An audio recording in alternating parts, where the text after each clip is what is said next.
Tamam edin vatandaşlar. Benim şu takip bir video çekeyim.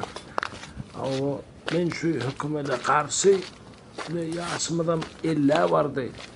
Bundan ağırda bizim geleceğimizden yok. Göreceğimizden yok. Sağlam bırak yetişti. O ne bir tane Türkmenistan'ın kurulyanlığına. Sen yürüktün beğen yarın. Doğruyamaydın. Hiç tatlarım korkamadım.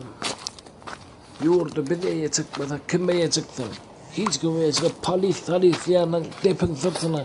Olur hiç kim. Ne? Ta Türkmenistan kurmadık bizim geleceğimiz yok. Onlarda bir yiğit çıkış ediptir de Türkmenistan'a marlı olmalı. Benim yaşım 50 denemez söyledim, yaş düğümünü erkek düğümüne çıkandır. Ben şu videoyu çekmemin sebebi vatana iyi çıkacak. Ben vatanı söyleyen ta Türkmenistan'a karışacak. Polislere aitken sizin